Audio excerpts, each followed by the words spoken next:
Good morning, all of you. This is the Tell of Mr. Jeremy Fisher. Tell means story. So it's story about Mr. Jeremy Fisher.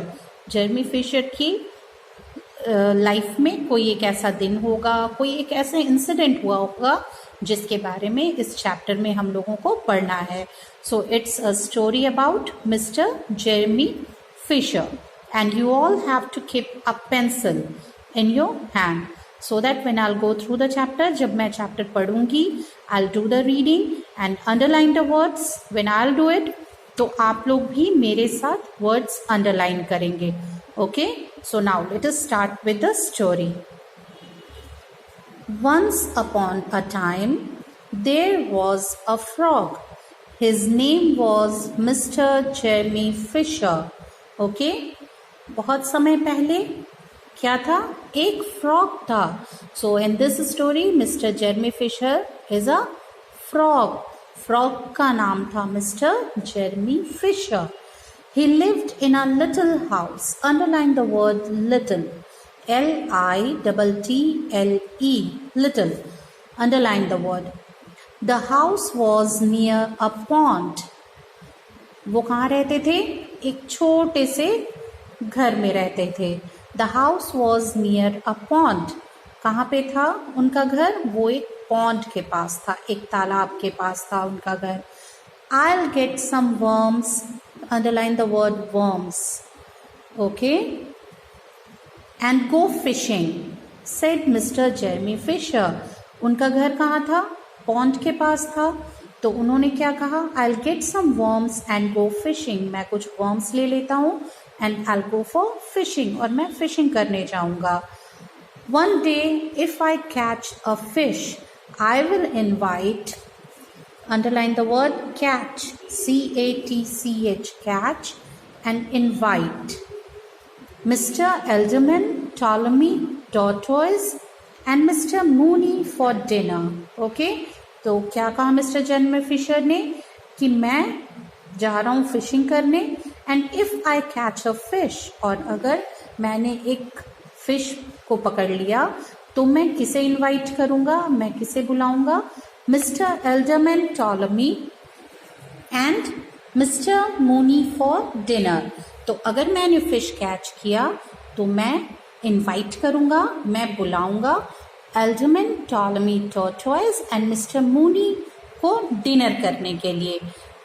What कौन थे ये लोग? Who they were Jeremy's friends. वो लोग क्या थे? Jeremy के friend थे. आप भी कभी कभी अपने फ्रेंड्स को अपने घर बुलाना चाहते हैं ना, पर अभी तो आप बहुत छोटे हैं, so you can't invite them like that. So on your birthdays that day you use to invite them कि मेरे इस फ्रेंड को भी बुलाना है, उस फ्रेंड को भी बनाना है. You have such a long list of your friends. तो वैसे ही मिस्टर एल्डरमैन टॉलमी और मिस्टर मूनी दोनों जेरेमी फिशर के फ्रेंड्स थे. ओके? देन उसके बाद जेरेमी फिशर जाते हैं फिशिंग करने. It was raining. क्या हो रही थी? बारिश हो रही थी. Jeremy put on a rain coat. Jeremy ने अपना रेन कोट पहना. He wore a pair of gumshoes. Pair. Okay? Underline it. He wore a pair of gumshoes. Gumshoes क्या होते हैं? रेन बूट्स होते हैं. ओके? They are waterproof. और बारिश में अगर आप इसे पहनते हैं तो आपके पाँव नहीं भीगते. अगर आप नॉर्मल शूज़ पहनते हैं तो वो भी गीले हो जाते हैं ना. It takes such a long time. फिर दोबारा वो वेट हैं, ड्राई होंगे, फिर आपको पहनना होगा. So gum shoes are used in rainy days. So what Jeremy Fisher did? उसने अपना रेन कोट पहना, अपने गम शूज निकाले और फिशिंग के लिए चला गया. He took his rod and basket. He kept the things in the boat. और फिशिंग करनी थी तो फिशिंग करने के लिए फिशिंग रॉड, उसने अपना बास्केट लिया. ही kept the things in his boat. और अपने बोट में इन चीज़ों को रख लिया. The boat was round and green. Round. Underline it. It was tired to a water read. Tired यानी बंधा हुआ था. किस चीज़ से वो बोट बंधा हुआ था? To a water reed. Water reed grass होते हैं, बड़े बड़े घास होते हैं जिनसे, और बहुत स्ट्रॉन्ग होते हैं, उनसे बांधने का काम किया था मिस्टर जेरमी फिशर ने. Jeremy Fisher pushed the boat into the water. Pushed, underline it. Okay, he sat in the boat, और पुश किया जेरमी फिशर ने बोट को पानी के अंदर, और खुद उस पे बैठ गए. Then he tied a little worm at the end of his fishing pole. Fishing करने के लिए वर्म को उन्होंने फिशिंग रॉड के एक एंड पे बांध दिया और फिर चले गए फिशिंग करने. For a long time he waited for the fish. No fish came. और बहुत देर तक वैसे ही फिशिंग रॉड को पानी में डाल करके, here you can see this picture, डाल करके और वो बैठे रहे, लेकिन कोई भी फिश नहीं आ रही थी. I think I should eat my food now, thought Jeremy. फिर काफ़ी देर वेट करते करते जेरमी फिशर को भूख लग गई थी. He was feeling hungry, so he thought कि चलो मैं पहले कुछ खा लेता हूँ. I should eat my food now. Jeremy's lunch was in his basket. Underline the word lunch. Okay, और उनका लंच कहाँ था? उनके बास्केट में, जो बास्केट वो अपने साथ लेकर के आए थे. I'll eat a butterfly sandwich. Okay, और वो लंच में क्या लेके आए थे अपने लिए? Butterfly sandwich. Jeremy Fisher was a frog, और फ्रॉग क्या खाते हैं? Butterfly, insects. ओके, तो उनका लंच भी तो वैसा ही होगा ना. So what he had for his lunch? He had butterfly sandwich. Okay, butterfly sandwich खाया उन्होंने. सेड जेरमी, वंस और twice something moved in the pond. और क्या हुआ? एक दो बार कुछ वहाँ पॉन्ड के पास मूव करने लगा, घूमने लगा. Because the rod was there, जिसमें वर्म डाला हुआ था उन्होंने फिशिंग के लिए. देयर वॉज अ बाइट, और क्या हुआ? एक बाइट, किसी ने काटा उन्हें. There was a bite. Okay, जो वर्म था उसको काटा किसी ने. I have him, cried Jeremy, pulling up his rod. और एक बाइट किस चीज का था? जो worm, the worm which he was having in his rod, जो पानी में डाला हुआ था. और फिर जेरेमी को ये फील हुआ कि now I have caught the fish, मैंने फिश को पकड़ लिया है. He had caught Jack Sharp the stickleback. Okay, और उसके बाद उन्होंने देखा कि उन्होंने एक फिश को पकड़ लिया है. There was spines all over his body, और जो फिश उन्होंने पकड़ी थी, द स्टिकलबैक, उसके पूरे बॉडी पे स्पाइन्स थे. You can see the picture here.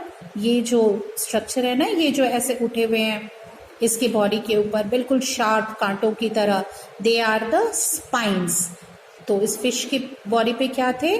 पूरी बॉडी पे स्पाइन्स निकले हुए थे जो चुभते हैं बिल्कुल कांटों की तरह. Okay, the stickleback splashed about in the boat.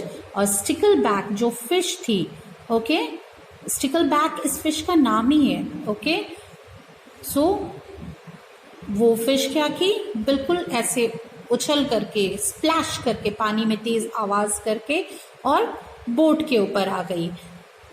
Then he jumped back into the water. Okay, और फिर बोट पे आके वापस वाटर में चली गई. Jeremy sat on the edge of his boat. और जेरेमी एज, बिल्कुल जो बाउंड्री होती है ना, किनारा, उस बोट के किनारे पे जाकर के बैठ गए Jeremy. Suddenly a big trout came up with a splash. Okay, फिर अचानक एक और फिश बाहर आती है. A big trout, it's also a fish, a fresh water fish, और बाहर आती है तेज पानी की आवाज के साथ. स्प्लैश, पानी में छपाक से आवाज आती है ना, that is the splash. It caught Jeremy with its mouth. और उस ट्राउट फिश ने क्या किया? देखो यहाँ, उस ट्राउट फिश ने क्या किया? जेरमी को अपने माउथ से पकड़ लिया. Then it dive down to the bottom of the pond. और इस तरह से जेरमी को अपने मुंह में पकड़ के और पॉन्ड के नीचे बिल्कुल बॉटम में, underline the word bottom, bottom में अपने साथ लेके चली गई वो fish. But the trout did not like the taste of the raincoat. Jeremy Fisher ने क्या पहना हुआ था? क्योंकि जब वो घर से बाहर निकले थे तो बारिश हो रही थी, तो उन्होंने रेन कोट पहना था, गम शूज़ पहने हुए थे, और उस ट्राउट फिश ने क्या किया, जेरेमी फिशर को अपने माउथ में लिया और पॉन्ड के बिल्कुल अंदर नीचे चली गई। लेकिन जैसे ही उसने उसे अपने मुंह में लिया, जब वो नीचे गई तो उसे उसके रेन कोट का टेस्ट बिल्कुल भी अच्छा नहीं लगा। Taste, okay, underline it.